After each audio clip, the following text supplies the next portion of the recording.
Hello everyone, कैसे आप सब लोग। आई होप आप अच्छे होंगे। वेलकम टू अपनी कक्षा। और आज इस वीडियो में मैं आपको लेक्चर 3 कराऊंगा। इससे पहले मैंने आपको लेक्चर 1 और लेक्चर 2 करा दिया है। इस लेक्चर में मेनली हम रिएक्शंस ऑफ एल्कोहल्स के बारे में सीखने वाले हैं। तो चलिए अपना मेन टॉपिक बनाते हैं, रिएक्शंस ऑफ एल्कोहल्स। पहली रिएक्शन जो हमें डिस्कस करनी है वो है ऑक्सीडेशन ऑफ एल्कोहल्स। ऑक्सीडेशन सुनकर के आपको समझ में आ रहा होगा कि यहाँ पर रिमूवल ऑफ हाइड्रोजन की बात की जाएगी या मॉलिक्यूल में एडिशन ऑफ ऑक्सीजन की बात की जाएगी। एग्जाम्पल के तौर पे आप यहाँ पर ले लीजिए 1 डिग्री एल्कोहल। 1 डिग्री एल्कोहल हम क्या ले रहे हैं, RCH2OH। अगर हम इसका ऑक्सीडेशन कराएं, मतलब हम यहाँ से रिमूवल ऑफ हाइड्रोजन करा दें, तो हमें ये एल्डिहाइड मिल जाता है। तो अब देखते हैं कि रिमूवल ऑफ हाइड्रोजन हमने कैसे करवाया है। देखो, ये ऑक्सीजन का जो हाइड्रोजन है, ये वाला अगर हाइड्रोजन हटा दिया जाए और इस कार्बन पर जो लगा हुआ ये वाला हाइड्रोजन इसको हटा दिया जाए, तो कार्बन और ऑक्सीजन के बीच में एक वैलेंसी खाली होगी और उसकी जगह पर पाई बॉन्ड बन जाएगा। हमें जो ये एल्डिहाइड मिला है, अगर इसका दोबारा ऑक्सीडेशन करवाया जाए तो इस कार्बन और हाइड्रोजन के बीच में एक ऑक्सीजन इंसर्ट हो जाता है और जो चीज हमें मिलती है वो होता है कार्बोक्सिलिक एसिड। इसका मतलब ये हुआ कि अगर एल्डिहाइड को ऑक्सीडाइज कराया जाए तो हमें कार्बोक्सिलिक एसिड मिलेगा, मतलब हमें वहां पर RC डबल बॉन्ड OH मिल रहा होगा। अब दोनों स्टेप को हम एक साथ देख लेते हैं। देखो, जो हमारा पहला स्टेप था, इसमें हमने क्या किया, हाइड्रोजन रिमूव किया, तो इस कार्बन और हाइड्रोजन के बीच में एक ऑक्सीजन इंसर्ट हो जाता है और जो चीज हमें मिलती है वो होता है कार्बोक्सिलिक एसिड। इस वजह से दोनों रिएक्शन ऑक्सीडेशन रिएक्शन होंगे। ऐसे रिएजेंट जो 1 डिग्री अल्कोहल को एल्डिहाइड में कन्वर्ट करते हैं उसको हम वीक ऑक्सीडाइजिंग एजेंट बोलते हैं, लेकिन ऐसे रिएजेंट जो 1 डिग्री अल्कोहल को डायरेक्टली कार्बोक्सिलिक एसिड में कन्वर्ट कर देते हैं उसको हम स्ट्रॉन्ग ऑक्सीडाइजिंग एजेंट बोलते हैं। देखो भैया, स्ट्रॉन्ग इसलिए बोलते हैं क्योंकि यहाँ पर दोनों स्टेप एक साथ हो जाता है और फाइनली हमें अल्कोहल से कार्बोक्सिलिक एसिड मिल रहा होता है। लेकिन वीक ऑक्सीडाइजिंग एजेंट जो होते हैं वो सिर्फ एक ही स्टेप चल पाते हैं। इसका मतलब हुआ कि 1 डिग्री अल्कोहल से वो सिर्फ एल्डिहाइड बना पाते हैं। अब हम कुछ वीक ऑक्सीडाइजिंग एजेंट की बात करेंगे, जिसमें से पहला है PCC और PCC का फुल फॉर्म है पिरिडीनियम क्लोरोक्रोमेट। देखो भैया, यहाँ पे पिरिडीनियम लिखा है तो पिरिडीनियम को दो हिस्से में तोड़ दीजिए, पिरिडीन प्लस IUM। IUM तब लगाया जाता है जब सिस्टम पर पॉजिटिव चार्ज हो और पिरिडीन का मतलब ये होता है जो आपको यहाँ पे दिख रहा है। इसका मतलब हमें अगर बेंजीन के कार्बन और हाइड्रोजन बॉन्ड को हटा करके उसकी जगह पर नाइट्रोजन लगा दिया जाए तो जो चीज बनती है वो पिरिडीन होती है। अब देखो, पिरिडीनियम कहने का मतलब हुआ कि इस नाइट्रोजन पर क्या है, पॉजिटिव चार्ज प्रेजेंट है, लेकिन नाइट्रोजन पर पॉजिटिव चार्ज आए उसलिए नाइट्रोजन पर 4 बॉन्ड होना जरूरी है। तो इसका मतलब वहां पे एक बॉन्ड भी होगा, हाइड्रोजन इधर आ जाता है और क्लोरो क्लोरीन को रिस्पेक्टिवली बता रहा होगा। तो यहाँ पर इस तरीके का स्ट्रक्चर बनता है जहाँ पे हमें पिरिडीनियम भी दिख रहा है और क्लोरो यहाँ पे क्लोराइड शब्द को बता रहा है।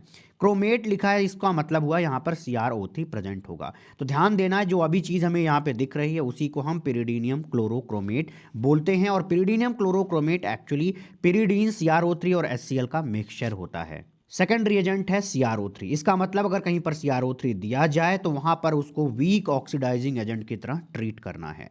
स्ट्रॉन्ग ऑक्सीडाइजिंग एजेंट में सिर्फ आपको KMnO4 याद रखना है। अगर KMnO4 एसिड के साथ है तब भी वो स्ट्रॉन्ग ऑक्सीडाइजिंग एजेंट की तरह बिहेव करेगा और अगर KMnO4 OH नेगेटिव के साथ है, मतलब बेसिक मीडियम में है, तब भी वो स्ट्रॉन्ग ऑक्सीडाइजिंग एजेंट की तरह बिहेव करेगा। ऊपर जो हमने कथा कहानी सीखी है उसको चलिए प्रैक्टिस करके देख लेते हैं। हम यहाँ पर ले लेते हैं इथेनॉल। इथेनॉल की रिएक्शन अगर करा दिया जाए पिरिडीन CrO3 विद HCl, इसका मतलब PCC के साथ, तो यहाँ पर हमें एसिटल्डिहाइड मिलता है। एसिटल्डिहाइड कैसे मिला, इस कार्बन का एक हाइड्रोजन हटा दिया और इस ऑक्सीजन का ये वाला हाइड्रोजन हटा दिया, तब हमें यहाँ पर कार्बन डबल बॉन्ड ऑक्सीजन मिलेगा। यहाँ पर एक नया पाई बॉन्ड बन जाएगा।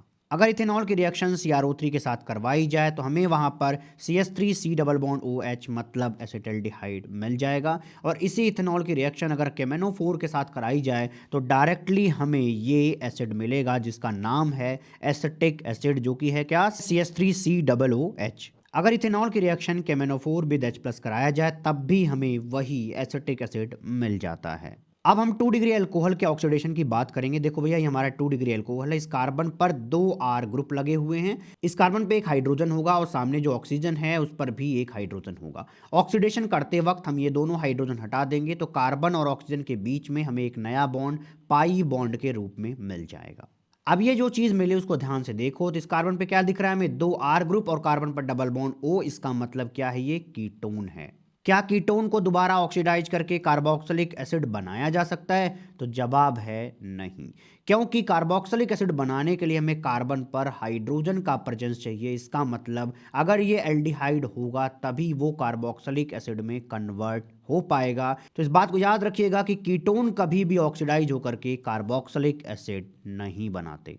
यहाँ पर हमें ये अल्कोहल दिया गया है जो कि एक 2 डिग्री अल्कोहल है, और इस 2 डिग्री अल्कोहल की रिएक्शन अगर CrO3 के साथ कराई जाए तो यहाँ का कार्बन का ये वाला हाइड्रोजन और ऑक्सीजन का ये हाइड्रोजन यहाँ से हट जाएगा और इन दोनों के बीच में हमें एक पाई बॉन्ड मिलेगा। तो इस तरीके से हमें ये कीटोन मिल जाता है जिसका नाम होगा एसीटोन। हमने ऊपर जो भी रिएजेंट पढ़े उनमें से किसी का भी रिएक्शन अगर 3 डिग्री अल्कोहल के साथ कराया जाए तो वो 3 डिग्री अल्कोहल कोई रिएक्शन नहीं देता, यहाँ पर कोई ऑक्सीडेशन की प्रोसेस नहीं हो रही होती।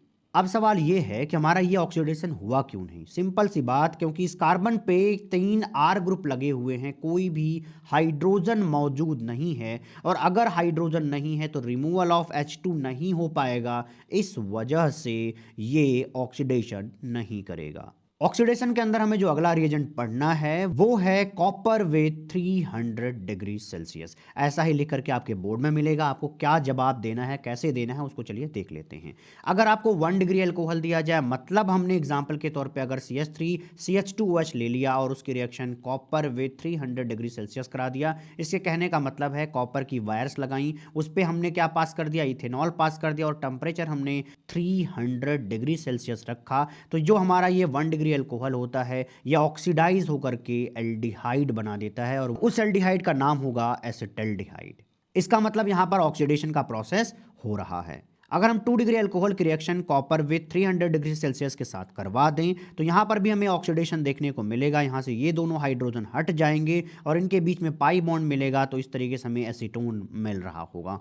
कुल मिलाकर हम ये कहेंगे कि यहां पर भी ऑक्सीडेशन का प्रोसेस हो रहा है। लेकिन अगर 3 डिग्री अल्कोहल की reaction copper with 300 degree Celsius के साथ कराई जाए तो शायद आप ये बोलने वाले हो कि ऑक्सीडेशन नहीं होगा, क्योंकि ये क्या है, 3 डिग्री अल्कोहल है। तो एकदम सही बात है कि 3 डिग्री अल्कोहल का ऑक्सीडेशन तो नहीं होगा, लेकिन कोई और रिएक्शन हो जाएगा, क्योंकि हमने टेम्परेचर 300 डिग्री सेल्सियस लिया, मतलब यहाँ पर अच्छा खासा टेम्परेचर है, तो वहाँ से वाटर एलिमिनेट कर जाएगा। तो देखो भैया, इस कार्बन का ये वाला हाइड्रोजन और इस कार्बन का ये वाला OH, ये दोनों मिल करके H2O के फॉर्म में बाहर आ जाएंगे, और इन दोनों कार्बन की वैलेंसी खाली होगी और उस पर हमें एक पाई बॉन्ड मिल रहा होगा। इसका मतलब यह हुआ कि copper with 300 degree Celsius tertiary alcohol का डिहाइड्रेशन कर देता है, यहां पर वो भी ऑक्सीडेशन नहीं कर रहा होता है।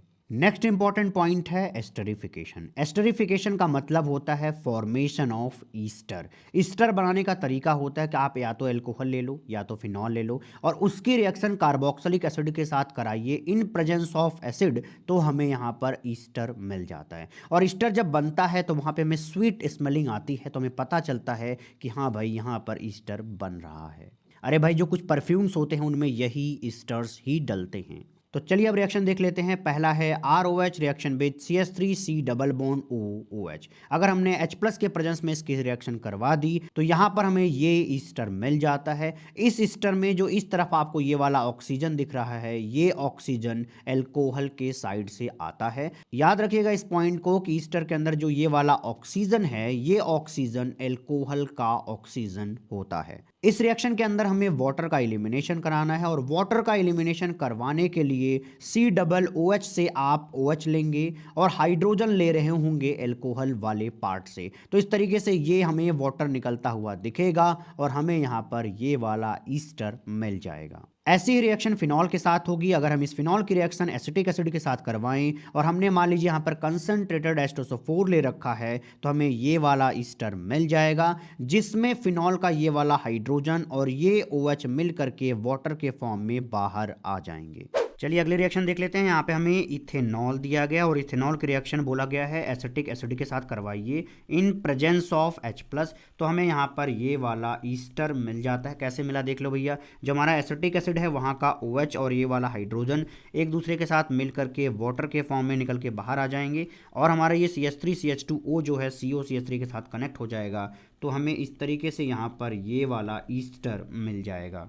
अगर आपसे कोई पूछे ये वाला ऑक्सीजन कहाँ से आया तो जवाब दीजिए ये कहाँ का है, अल्कोहल का ऑक्सीजन होगा। चलिए अगले रिएक्शन डिस्कस कर लेते हैं, जहाँ पे हमें OH दिया गया है। अगर उसकी जगह पर कोई लीविंग ग्रुप लिख दिया जाए तो हमें एकदम सिमिलर रिएक्शन करवानी है और हमें ये ईस्टर बनाना है। देखो भाई हमने क्या लिया, ROH लिया, मतलब कि हमने क्या ले रखा है, एल्कोहल ले रखा है। और अगर उसकी रिएक्शन इसके साथ करा दी जाए तो हमें ये ईस्टर मिल जाएगा। और हमारा जो ये लीविंग ग्रुप और हाइड्रोजन है एक दूसरे के साथ मिल करके हाइड्रोजन और लीविंग ग्रुप एक साथ बाहर आ जाएंगे। अरे भाई जैसे हमने यहाँ पे बोला था कि ये वाला OH और ये वाला H निकल के बाहर आएगा, उसी तरीके से मैं यहाँ पे बोल रहा हूँ ये वाला लीविंग ग्रुप और ये वाला हाइड्रोजन एक साथ निकल करके बाहर आ जाएंगे और हमें इस तरीके से ये वाला ईस्टर मिल जाएगा।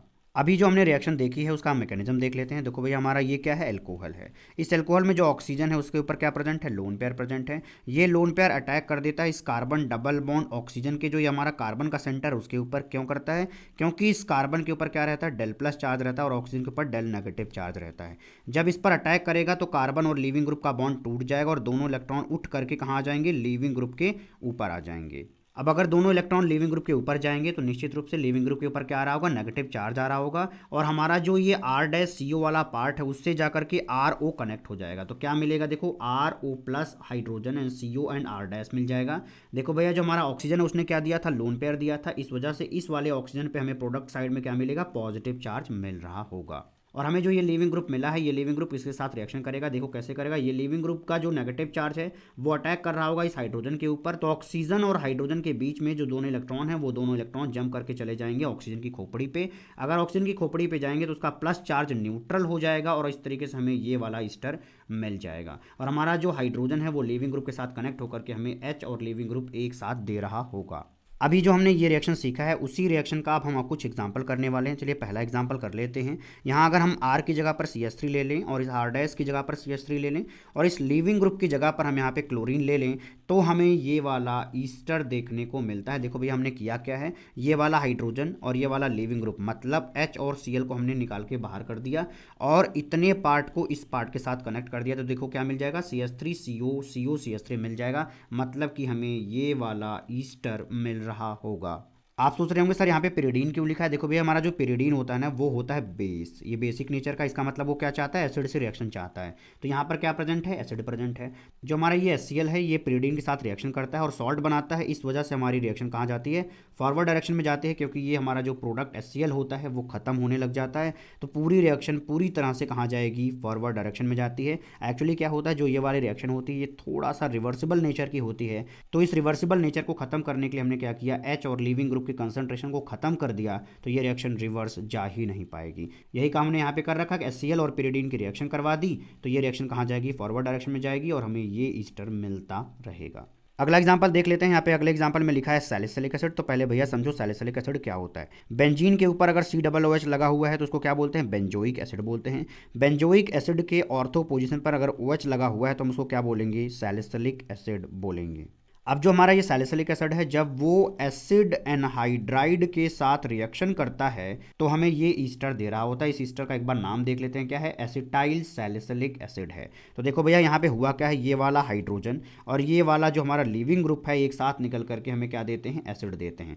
देखो हुआ क्या है, यहाँ पे क्या है CH3, आगे क्या है C डबल बॉन्ड O और ये वाला ऑक्सीजन और यहाँ वाला हाइड्रोजन, इसके साथ अगर कनेक्ट कर दोगे तो क्या बन जाएगा, देखो यही बन जाएगा। तो इस तरीके से हमें प्रोडक्ट में ये मिल जाता है। और जो हमारा ये वाला ऑक्सीजन है और इस रिएक्टेंट में जो बचा हुआ पार्ट इतना है ये जाकर कनेक्ट हो जाता है इस COCH3 के साथ, तो हमें देखो ये वाला पार्ट मिल जाएगा। देखो भैया ऑक्सीजन के साथ क्या कनेक्ट हो जाएगा, ये कनेक्ट हो जाएगा C डबल बॉन्ड O और क्या कनेक्ट हो जाएगा CH3। तो इस तरीके से हमें यहाँ पे ऑक्सीजन पर COCH3 मिल रहा है। इस CH3CO वाले ग्रुप को हम क्या बोलते हैं, एसिटाइल ग्रुप बोलते हैं। जो हमारा एसिटाइल ग्रुप है ये कहाँ पर प्रेजेंट है, इस सैलिसिलिक एसिड पर प्रेजेंट है, इस वजह से इसका नाम होगा एसिटाइल सैलिसिलिक एसिड। और इसी एसिटाइल सैलिसिलिक एसिड को हम एस्पिरिन बोलते हैं, जो कि एक दवा होती है। यहाँ पर भी हमने पिरिडीन यूज किया है। ये जो हमारा पिरिडीन होता है इस बने हुए एसिटिक एसिड के साथ रिएक्शन करेगा और इस रिएक्शन को जिसमें हम एस्टरिफिकेशन करवा रहे हैं उस रिएक्शन को वो फॉरवर्ड डायरेक्शन में ले जाएगा। शायद एस्टरिफिकेशन समझ में आ रहा हो, क्योंकि हम यहाँ पे कर क्या रहे हैं, ईस्टर का फॉर्मेशन कर रहे हैं। नेक्स्ट पॉइंट है डिहाइड्रेशन। डिहाइड्रेशन का मतलब होता है removal of water molecule from A molecule. अगर किसी मॉलिक्यूल से वाटर का कंटेंट हटा दिया जाए तो इस रिएक्शन को डिहाइड्रेशन बोलते हैं। एग्जाम्पल के तौर पे हम ले लेते हैं एक 3 डिग्री एल्कोहल। अगर इसकी रिएक्शन H+ के प्रेजेंस में करवाई जाए तो हमें वहां पर ये एल्कीन मिलता है। और ये एल्कीन मिलने का तरीका क्या होगा, देखो भैया यहाँ पे CH2 होगा और यहाँ का हाइड्रोजन, तो यहाँ का हाइड्रोजन और ये OH हट जाता है। इसके जगह पर हमें यहाँ पर एक पाई बॉन्ड दिखता है जो कि यहाँ पर एल्कीन बना रहा होता है। ये जो हमारा H+ है ये आता कहाँ से है, ये आता है कंसंट्रेटेड H2SO4 से या कंसंट्रेटेड H3PO4 से, या वहाँ पर लुईस एसिड यूज किया जा सकता है, मतलब ZnCl2 यूज किया जा सकता है। अभी जो हमने रिएक्शन देखा, चलिए उसके मैकेनिज्म पर थोड़ा सा चर्चा कर लेते हैं। तो देखो भैया हमारा ये रिएक्टेंट था, इसके सामने जब H+ आएगा तो जो ऑक्सीजन के ऊपर लोन पेयर है वो लोन पेयर डोनेट हो जाएगा H+ की तरफ और इस ऑक्सीजन पर पॉजिटिव चार्ज आ जाएगा क्योंकि उसने अपना इलेक्ट्रॉन हाइड्रोजन को दे दिया है। क्योंकि ऑक्सीजन पर पॉजिटिव चार्ज आ चुका है इस वजह से अब हमारा ऑक्सीजन और ज़्यादा इलेक्ट्रॉन नेगेटिव हो जाएगा। इसका मतलब उसको और इलेक्ट्रॉन की भूख लगेगी, तो वो इस कार्बन ऑक्सीजन बॉन्ड के दोनों इलेक्ट्रॉन को उठा करके अपनी खोपड़ी पे रख लेगा और ऐसा करते ही ऑक्सीजन को इलेक्ट्रॉन मिल जाएंगे। तो यहाँ पर H2O एक न्यूट्रल मॉलिक्यूल के फॉर्म में बाहर आ जाएगा और इस कार्बन पर पॉजिटिव चार्ज आ जाएगा क्योंकि इस कार्बन का इलेक्ट्रॉन तो H2O की तरफ शिफ्ट हुआ था। और जैसे ये कार्बोकैटायन बनेगा, इस कार्बन पर प्रेजेंट जो हाइड्रोजन के बीच में दोनों इलेक्ट्रॉन हैं, ये दोनों इलेक्ट्रॉन इन दोनों कार्बन के बीच में जंप कर जाएंगे और इस पॉजिटिव चार्ज को इलेक्ट्रॉन मिल जाएगा। तो हमें यहाँ पर कार्बन और कार्बन के बीच में पाई बॉन्ड बनता हुआ दिखेगा। क्योंकि यहाँ पर पाई बॉन्ड बन रहा है तो इस तरीके से ये जो चीज़ बनी उसको हम एल्कीन बोलेंगे। एसिड डिहाइड्रेशन के कॉन्सेप्ट को और अच्छा समझाने के लिए मैं आपको NCERT एक्सरसाइज का 19 क्वेश्चन पढ़ाने वाला हूं। ये पूछा गया है दिल्ली 2015 के कंपार्टमेंट के एग्जामिनेशन में और CBSE 2019 में और CBSE 2013 में ये पूछा जा चुका है।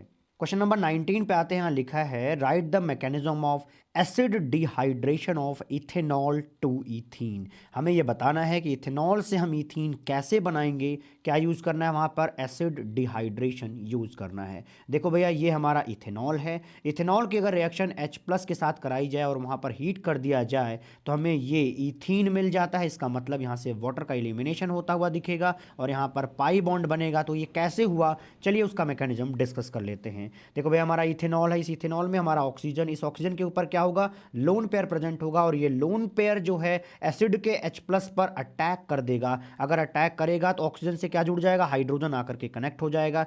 क्योंकि यहां पर ऑक्सीजन ने अपना लोन पेयर दिया है, इस वजह से ऑक्सीजन की खोपड़ी पर एक पॉजिटिव चार्ज आ रहा होगा और जैसे ही H2O दिखे उसको हम क्या करेंगे, एलिमिनेट कराने की कोशिश करेंगे। तो ये जो ऑक्सीजन और कार्बन का बॉन्ड है, इनके बीच में जो दोनों इलेक्ट्रॉन है वो दोनों इलेक्ट्रॉन जंप कर जाएंगे ऑक्सीजन की खोपड़ी पे। तो देखो भैया ऑक्सीजन पे था पॉजिटिव चार्ज, उसको मिल गया इलेक्ट्रॉन, तो वो हो जाएगा न्यूट्रल और वाटर के फॉर्म में बाहर आ जाएगा और ये वाला बॉन्ड टूट जाएगा जो आप ये देख रहे हो। तो क्या बचेगा, CH3CH2 बचेगा और इस कार्बन पर हमें पॉजिटिव चार्ज मिल रहा होगा क्योंकि इस कार्बन का इलेक्ट्रॉन चला गया कहाँ पर, ऑक्सीजन की खोपड़ी पर। अब हमें जो ये कार्बोकैटायन मिला है, उस कार्बोकैटायन में जो ये वाला कार्बन है, उस कार्बन पर प्रेजेंट जो ये हाइड्रोजन है, उनके बीच के दोनों इलेक्ट्रॉन जंप कर जाएंगे कार्बन और कार्बन के बीच में और यहाँ से H+ निकल के बाहर आ जाएगा और यहाँ पर एक पाई बॉन्ड बनता हुआ दिखेगा। और अगर किसी भी सिस्टम में एक पाई बॉन्ड प्रेजेंट है तो निश्चित रूप से इसको एल्कीन घोषित किया जाएगा और इस एल्कीन का नाम होगा ईथीन।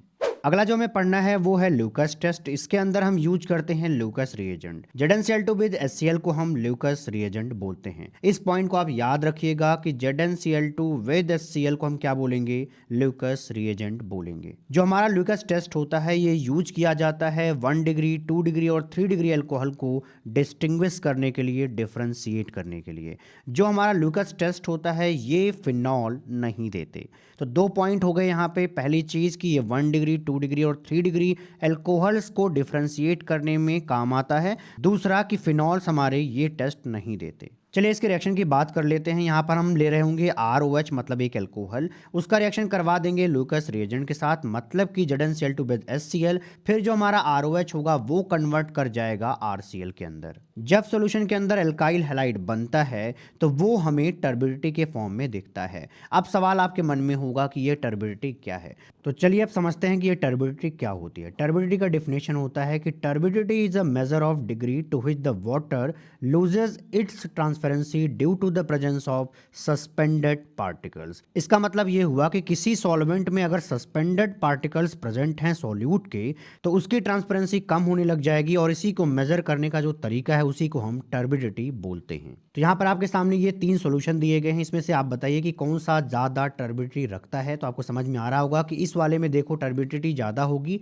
क्योंकि यहाँ पर ट्रांसपेरेंसी सबसे कम है। ल्यूकास टेस्ट के अंदर हम 3 टेस्ट ट्यूब्स लेते हैं। एक टेस्ट ट्यूब में हम 1 डिग्री अल्कोहल डाल ले रहे हैं, दूसरे वाले में हम 2 डिग्री अल्कोहल डाल देते हैं, तीसरे वाले में हम मान लीजिए 3 डिग्री अल्कोहल डाल दे रहे हैं। इसके बाद तीनों में हम ल्यूकास रिएजेंट ऐड करें तो हम ये देखते हैं कि जो हमारा 1 डिग्री अल्कोहल होता है वो हमें 30 मिनट के बाद टर्बिडिटी देता है, लेकिन जो हमारा 2 डिग्री अल्कोहल होता है वो हमें 5 मिनट के अंदर टर्बिडिटी देता है, लेकिन जो हमारा 3 डिग्री अल्कोहल होता है वो हमें विद इन सेकेंड टर्बिडिटी दे रहा होता है। तो इस पॉइंट को आप याद रखेंगे कि ल्यूकास रिएजेंट जो होता है वो जब 3 डिग्री अल्कोहल के साथ रिएक्शन करता है और जब वो रिस्पेक्टिव एल्काइल हैलाइड बनाता है तो वो बहुत जल्दी बनाता है, इसी वजह से हमें वहां पर जल्दी टर्बिडिटी मिल रही है, वो भी विद इन सेकेंड।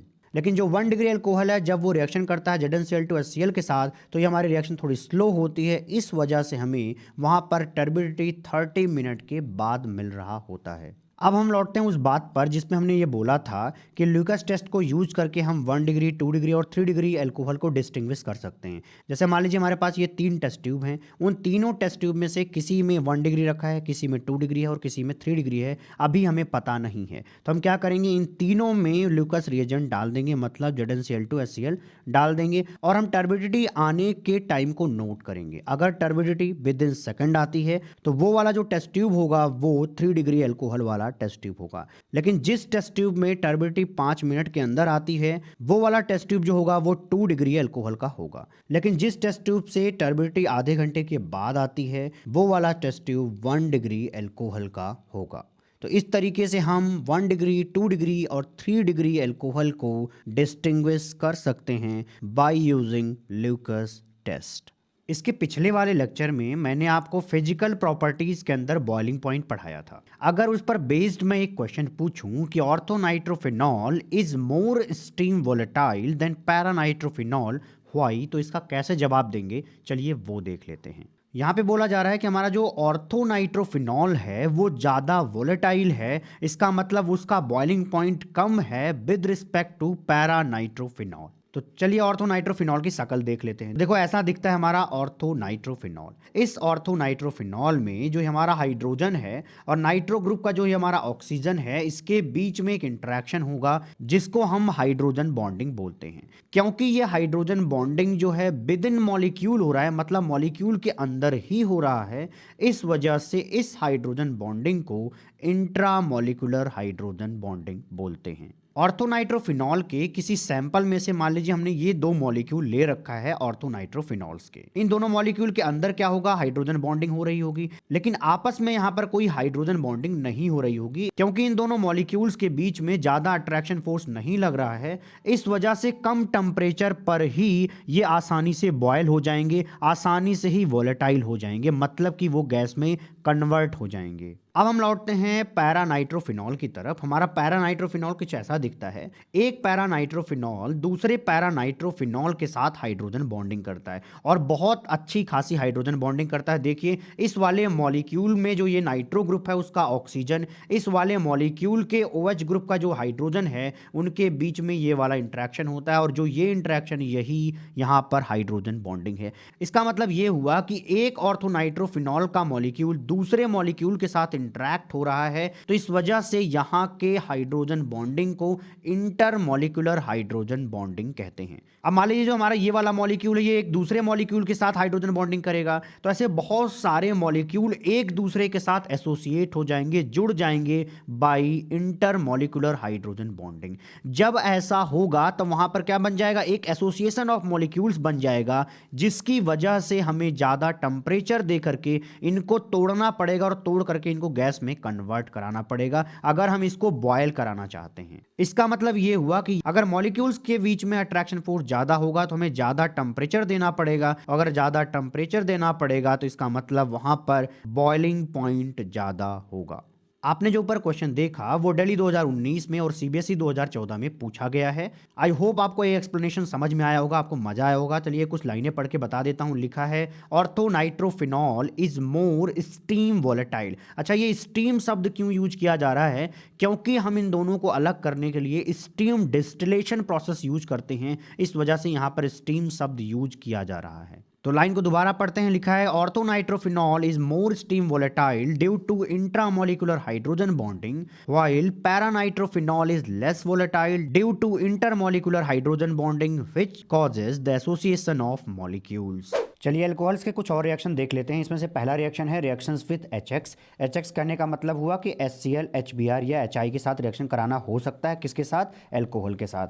देखिए हमने यहाँ पे एक अल्कोहल ले रखा है और हमने यहाँ पे रिएक्शन में HI लिया हुआ है। तो जो हमारा HI है वो क्या है? एसिड है। अगर एसिड है तो हमें क्या दे रहा होगा? H+ दे रहा होगा। तो देखो हमारा जो ये अल्कोहल है इसमें क्या होगा? ऑक्सीजन। इस ऑक्सीजन पे प्रेजेंट होगा लोन पेयर। वो लोन पेयर H+ की तरफ क्या करेगा? अटैक कर देगा। अगर वो अटैक करेगा तो ऑक्सीजन की खोपड़ी पे कौन सा चार्ज आ जाएगा? पॉजिटिव चार्ज आएगा। क्यों आएगा? क्योंकि ऑक्सीजन ने अपना इलेक्ट्रॉन डोनेट किया। जब कोई भी एटम खुद का इलेक्ट्रॉन डोनेट करता है तो उस पर पॉजिटिव चार्ज आ जाता है। और जो हमारा ये H+ था, क्योंकि उसको इलेक्ट्रॉन मिल रहा है, इस वजह से वो न्यूट्रल हाइड्रोजन बन करके इस ऑक्सीजन से जुड़ जाएगा। देखो भाई हमने HI में से क्या यूज किया? H+ यूज कर लिया। यहाँ से बचेगा क्या? I नेगेटिव बचेगा। तो जो हमारा I नेगेटिव है वो इस R पर क्या कर रहा होगा? अटैक कर रहा होगा। जब वो अटैक करेगा तो R और O के बीच में जो दोनों इलेक्ट्रॉन हैं वो दोनों इलेक्ट्रॉन उठ करके ऑक्सीजन की खोपड़ी पे चले जाएंगे। अगर ये दोनों इलेक्ट्रॉन ऑक्सीजन की खोपड़ी पे चले गए तो यहाँ पर क्या हो जाएगा? ये ऑक्सीजन न्यूट्रल हो जाएगा और वाटर के फॉर्म में बाहर आ जाएगा। और ये जो R है वो किसके साथ कनेक्ट हो जाएगा? I के साथ। तो क्या बन जाएगा? RI बन जाएगा। ये कौन सी मैकेनिज्म थी? SN2 मैकेनिज्म थी। यहाँ पर हम SN2 मैकेनिज्म क्यों बोल रहे हैं? क्योंकि हमने क्या किया है? R के बैक साइड से I नेगेटिव को अटैक कराया हुआ है। ये हमारा जो SN2 रिएक्शन है ये सिर्फ तभी हो सकता है जब हमारा R ग्रुप छोटा हो, स्मॉल साइज का हो। कहने का मतलब है कि R हमारा क्या हो? या तो मिथाइल हो या तो क्या हो? इथाइल हो। और ज़्यादा से ज़्यादा 2 डिग्री अल्काइल हो सकता है, लेकिन ये R ग्रुप कभी भी ना तो फेनाइल होना चाहिए ना तो एराइल होना चाहिए, क्योंकि फेनाइल और एराइल SN2 रिएक्शन नहीं देते। और ये 3 डिग्री एल्काइल पार्ट भी नहीं होना चाहिए, क्योंकि 3 डिग्री एल्काइल भी SN2 रिएक्शन नहीं दे रहे होते हैं। तो याद रखना कि हमारा जो R ग्रुप है वो एराइल या 3 डिग्री एल्काइल नहीं होना चाहिए। अब आपके मन में सवाल होगा कि SN2 रिएक्शन तो हमने करवा दिया, तो अब बताइए कि जब कोई अल्कोहल HI के साथ रिएक्शन करवाए तो क्या कभी SN1 रिएक्शन हमें लगाना पड़ेगा? तो जवाब है हाँ। मान लीजिए हमने ये 3 डिग्री अल्कोहल ले लिया है। इसको 3 डिग्री अल्कोहल क्यों बोल रहे हैं? क्योंकि जो हमारा OH ग्रुप है ये एक ऐसे कार्बन से कनेक्टेड है जो कि एक 3 डिग्री कार्बन है। तो इस 3 डिग्री अल्कोहल की रिएक्शन अगर HI के साथ कराई जाए तो जो HI है वो हमें क्या दे रहा होगा? H+ दे रहा होगा। और ये लोन पेयर अटैक कर रहा होगा H+ के ऊपर, तो हमारे इस ऑक्सीजन पे पॉजिटिव चार्ज आएगा। और जैसे ही ये बनेगा, जो हमारा ये वाला पार्ट है एक अच्छा खासा लिविंग ग्रुप है, इस वजह से कार्बन और ऑक्सीजन का बॉन्ड टूट जाएगा। दोनों इलेक्ट्रॉन उठ करके ऑक्सीजन की खोपड़ी पे आ जाएंगे। तो इस कार्बन पर देखिए यहाँ पर पॉजिटिव चार्ज मिल रहा होगा। और जो हमारा ये वाला ऑक्सीजन है वाटर के अंदर, अब ये न्यूट्रल हो चुका होगा, क्योंकि इसके पॉजिटिव चार्ज को हमने क्या किया है? इलेक्ट्रॉन दे दिया है। ये जो हमने कार्बोकैटायन बनाया है ये कैसा है? 3 डिग्री कार्बोकैटायन। और जो 3 डिग्री कार्बोकैटायन होता है वो स्टेबल होता है। एक्चुअली ये स्टेबल है, इसको इसी वजह से हमने बनाया है। अब हमारा स्टेबल कार्बोकैटायन बन चुका है, इस पर हम बचे हुए पार्ट का रिएक्शन कराएंगे। मतलब हम I नेगेटिव से यहाँ पर अटैक करा देंगे।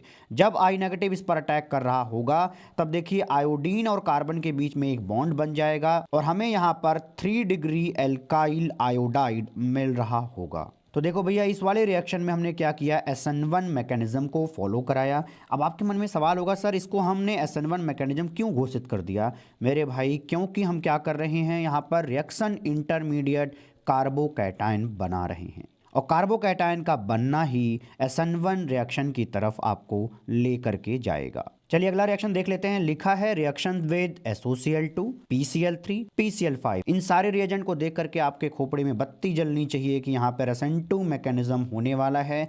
ये सारे लोग SN2 मैकेनिज्म को फॉलो कराते हैं। इसको कहाँ पढ़ा था हमने? हेलो एल्केन हेलो एरीन के चैप्टर में हमने देखा था। तो अगर हमने रिएक्टेंट इथेनॉल ले लिया, उसका रिएक्शन SOCl2 के साथ करा दें या PCl3 के साथ करा दें या PCl5 के साथ करा दें, तो यहाँ पर सब्स्टिट्यूशन रिएक्शन होगा और OH हट करके उसकी जगह पर क्लोरीन आ जाएगा। और ये पूछा गया था CBSE 2015 के कंपार्टमेंट के एग्जामिनेशन में।